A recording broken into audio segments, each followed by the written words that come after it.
कई लोग हमसे कहते हैं गुरुजी हमारे गांव में शंकर जी का मंदिर है और शंकर जी के मंदिर के अंदर पार्वती जी नहीं है, गणेश जी नहीं है, कार्तिकेय जी नहीं है, केवल नंदी है और शंकर जी हैं। तो क्या हम पार्वती जी, कार्तिकेय जी, गणेश जी को बिठा दें? हमने कहा कितने साल से नहीं है? अरे गुरुजी हमारे तो दादा बरदादा के समय का है, कम से कम 100, 150, 200 साल का है। वो मंदिर ऐसा कैसा ही है, टूटा फूटा है, भंगार सा है। उसमें ना गणेश जी हैं, ना देवी जी पार्वती जी हैं, ना कार्तिकेय जी, नंदी है, शंकर जी हैं। और शिवलिंग भी ऐसा हो रहा है, खंडित खंडित सा हो रहा है।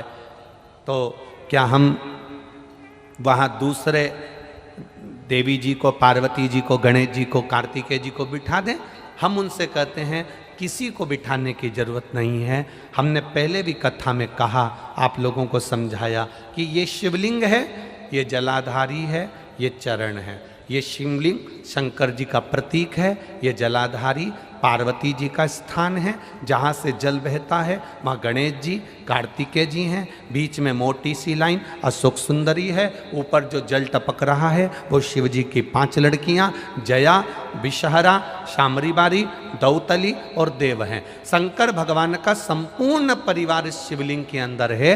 अगर गणेश जी, कार्तिकेय जी, पार्वती जी कोई नहीं भी है तो चिंता करने की जरूरत नहीं है, क्योंकि महादेव वहां एकांत में बैठे हुए हैं, एकांतेश। कोई कहता है शिवलिंग खंडित हो रहा है। शंकर भगवान का शिवलिंग कई कई जगह से खंडित होते चले जा रहा है, क्या हम उसको बदल दें? बिजली महादेव मनाली में एक शंकर भगवान का ऐसा मंदिर है जिस पर बिजली गिरती है, शंकर जी के टुकड़े टुकड़े हो जाते हैं, मक्खन से उसको जोड़ा जाता है, वो भी तो खंडित होता है। खंडित हो भी गया, प्राचीन है, पुराना है, तो वो साधारण नहीं है, वो भी एकांतेश्वर।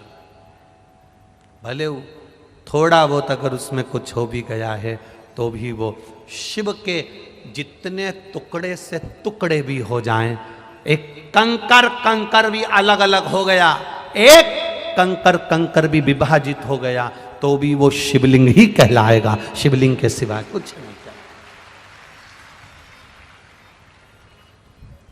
प्रयागराज कुंभ, जब प्रयागराज में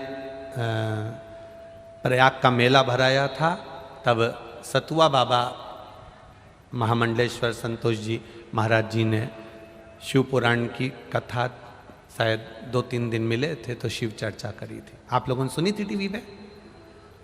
तो उसमें आप लोगों ने श्रवण करा होगा।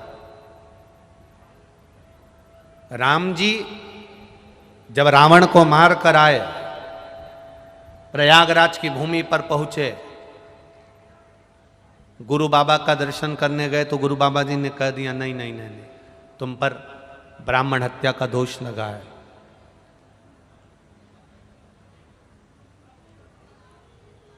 1 करोड़ शिवलिंग का निर्माण करोगे तब तुम ब्राह्मण की हत्या से मुक्त होगे।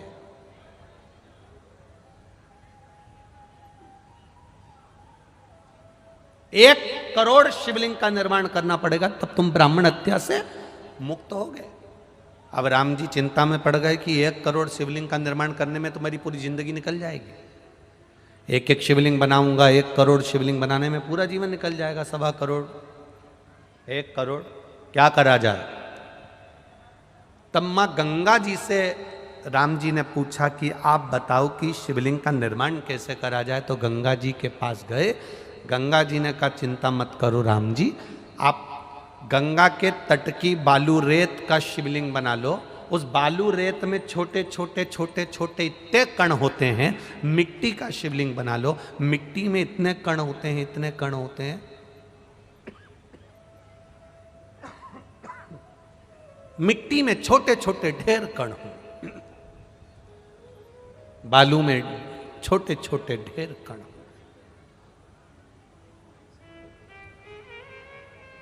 जब हम दुनिया के लोग हंसते हैं। सावन महीने की जब शिवरात्रि के दिन पूरे विश्व के लोग जब ऑनलाइन शंकर भगवान का शिवलिंग बनाते हैं, पूजन करते हैं, आप लोगों ने करी कि नहीं करी? जब हम सीहोर से या जहाँ कथा चलती रहती है वहाँ से सावन महीने की शिवरात्रि पर जब शिवलिंग का निर्माण करवाते हैं, शिवलिंग का पूजन करवाते हैं, उसका लाभ क्या मिलता है जिसने करी उसको मालूम है। मिट्टी का शिवलिंग बनाओ, बालू रेत का शिवलिंग बनाओ, जब हम पूजन करते हैं एक शिवलिंग के पूजन का फल नहीं मिलता, करोड़ों शिवलिंग के पूजन का फल हमारे खाते में चला जाता। करोड़ों शिवलिंग।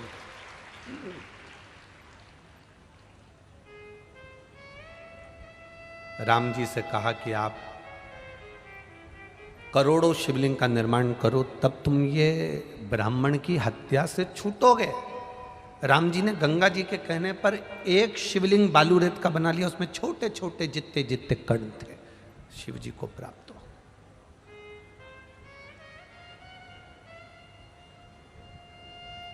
क्या मिलता है ये कथा में, पंडाल में बैठकर कथा सुनने से? कई लोग कहेंगे